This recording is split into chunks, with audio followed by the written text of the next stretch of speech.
Hello all, my name is Jennifer Burrows and this is my introduction video for the Curriculum Planning and Evaluation class. A little bit about myself. I am married and I have 3 children, ages 14, 13, and 10.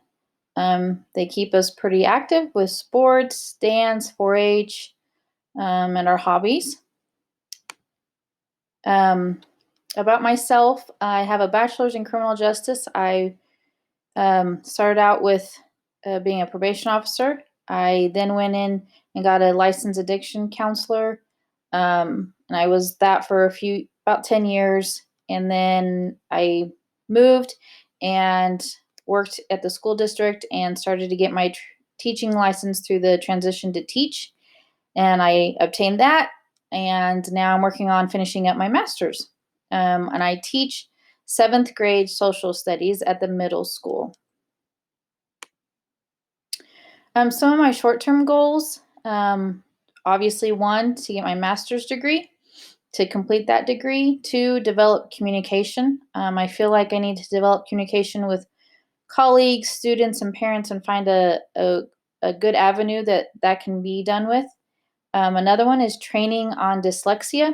I want to be able to gain information to help students with dyslexia, maybe even how to detect maybe students that have dyslexia. And then another short-term goal I have is technology. I'm getting better at technology, but I want to gain knowledge along with use different types of technology to help in the classroom, hopefully to make my classroom more engaging to the students. Some long-term goals I have, I want to, after I get my master's, get the ESL endorsement and complete that training. I might want to look into maybe later on becoming a school counselor, work on classes to achieve that, and also possibly maybe move on then to higher teaching, maybe at a community college, probably not too far away from where I'm at though now. My expectations of this class, to learn about the curriculum models, learn how to design different types of curriculum, resources, find and learn about resources for the curriculum, technology, learn how to enhance student learning with technology, assessments, learn new types of assessments, sustainability, learn how to find curriculum that is sustainable, and then learn how to lead the process of planning and developing a new curriculum. So now I'm getting into the reading assignment and discussion questions for Module 1. So again, a little bit about me, my professional experience. I have a bachelor's degree in criminal justice. I worked as a juvenile probation officer for a few years. And then within the same agency, I went back to get more schooling and I became a licensed addiction counselor. I worked there a total of 10 years. And when I was done there, I was the director of the outpatient facility for the juveniles that were on some kind of substance, so anything from drugs or alcohol. And then we moved. So then I started working for the school district here. I worked here for 8 years. I was the vocational coordinator at the alternative school. And then I got a position at the middle school. So then I was doing the transition to teach. And I got my teaching degree for the 7th grade social studies. My background in curricular decisions. I have to admit, I have not had a huge amount of experience and background knowledge when it comes to making curricular decisions. Last year, my 8th grade partner and I were able to research and purchase new curriculum, textbooks, online resources for our class. I found it very interesting that many of the companies, along with the textbook, offered an online textbook and resources. This would prove to be very helpful the past year with students that were remote learning. This curriculum was a huge improvement from the previous textbook we had, which was about 20 years old. Many things have changed since the writing of that text. When we were deciding on new materials, we did not have a lot to go by other than it was updated, provided online text, and the content resources. The features that came with the curriculum have really enhanced my classroom experience. I know the book that we are reading for this class speaks about global learning, and one feature I found very cool was setting up pen pals from another country. This was a great way for my students to learn firsthand about other cultures. I know we were able to buy classroom textbooks and online subscriptions for the students for 5 years. The one thing that concerns me would be sustaining this subscription for the future classes. One thing about education is that the budget is never guaranteed, and finding curriculum that can be sustainable can be challenging.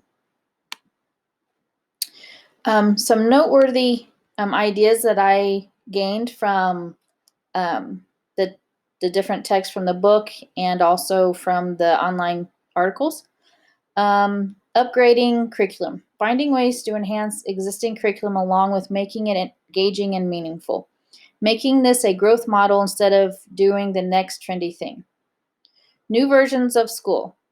4 key programs that affect curriculum: schedule, grouping, learners, personal configurations, and the use of space.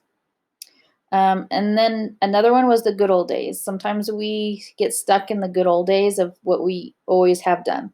Creating new things and changing can cause insecurities, but education needs to be evolving as society evolves. Should we all think alike? As educators, we should cultivate critical thinking in our classrooms. This means that just like our fingerprints, not everyone is going to be the same. The arts are important.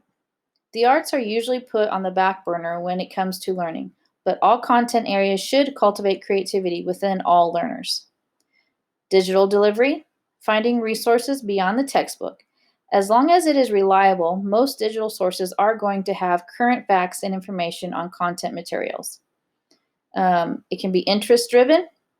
This idea is to find students' interest even in pre-K through 12 and build the curriculum around their interest.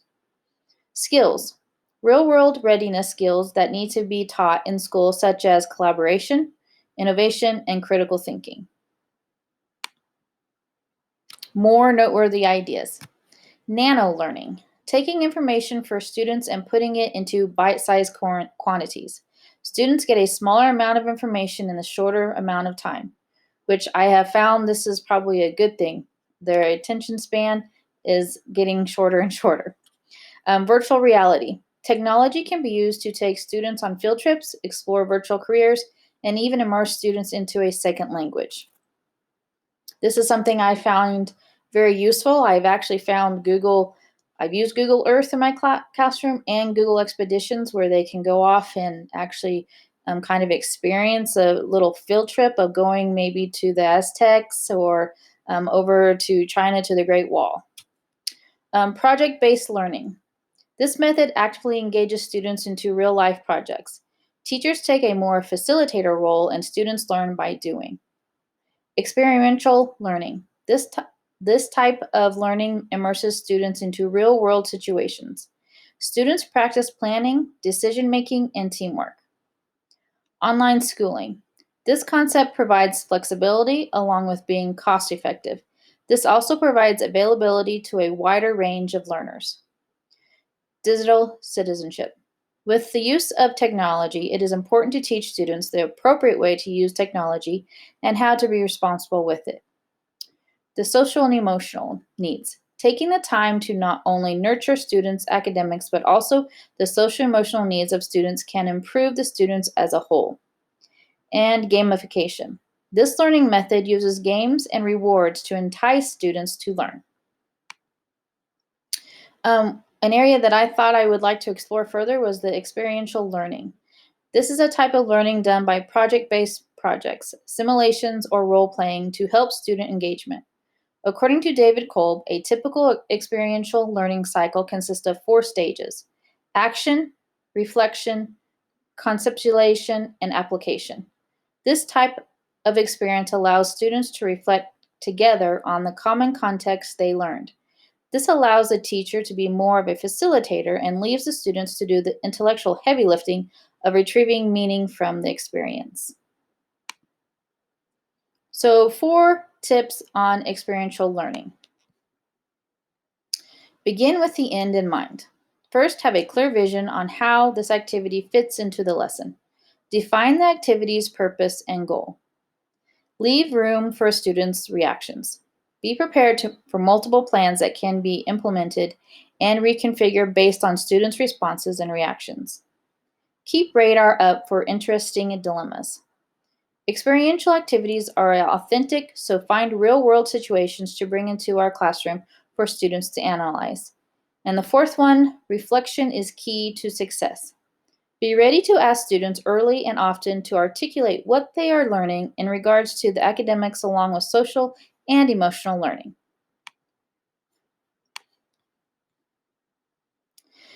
So, my understanding and hopes for the curriculum.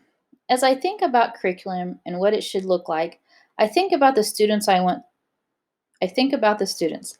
I want to consider all students, not just the ones that excel, but the ones that also struggle.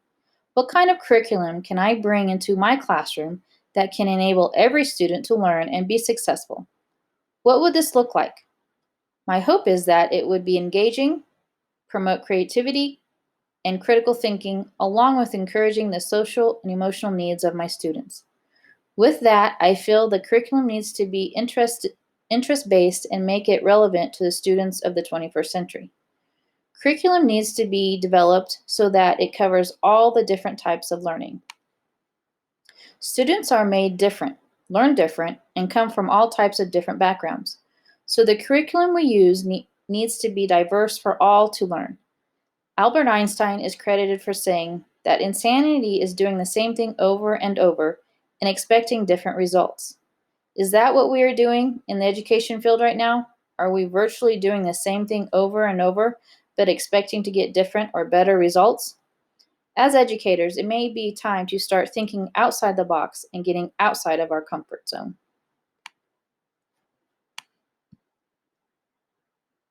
Literature research. I found an article on the SAFSM website entitled, What Makes a Good Curriculum? I felt like this article encompasses many of the aspects that were taught in this module. The author, Rama, indicates 10 characteristics that make up a good curriculum. The first one, at the heart of the high quality curriculum is the premise that all students are able to learn and are capable of being successful. 2, because the curriculum prepares learners for life in society, a curriculum should be dynamic and evolve regularly to meet the needs of all learners as well as society. A curriculum should gradually build in the learning experience. This means that it should allow for continuity of experiences as learners progress and grows. Number 4, every curriculum should meet the needs of individual learners, whether it's for private or public schools. Every student needs should be considered while choosing curriculum. 5, because it caters to a wide variety of people, a good curriculum should be developed democratically. This means educators representing all grade levels and disciplines should be included in order to achieve cohesiveness that targets the success of every child. Number 6, every aspect of the curriculum should have a clear objective or end goal to achieve. 7, a good curriculum is not rigid. It allows room for flexibility, monitoring, and evaluation by administration. 8, it should provide a sufficient scope for the cultivation of unique skills, interests, attitudes, and appreciations. 9, it should be psychologically sound. It should take into account the theories of learning relevant to the field of study.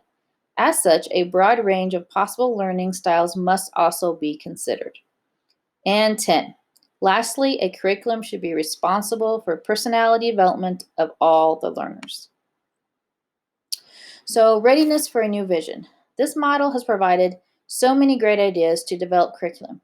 I am beyond ready to move past the way we used to do it and develop curriculum that enhances all learning avenues for all types of learning styles. I realize that curriculum needs to be flexible for the learners along with societal norms. In my classroom, I want to be able to create experiences for my students to learn from. When we remember things from the past, we recall the actions that took place. This is a way for students to learn by experiencing an event. I have implemented a more project-based learning style in my classroom. I believe that students recall and remember better when they put the content material into a project or a memory. I want to be able to take my students from just learning the content to developing critical thinking skills, learning to collaborate along with being innovative.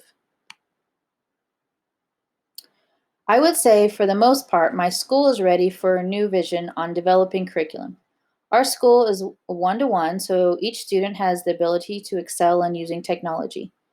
A few years back, they wrote a grant to get Makerspace, which enhances even more knowledge in technology and allows students to be creative.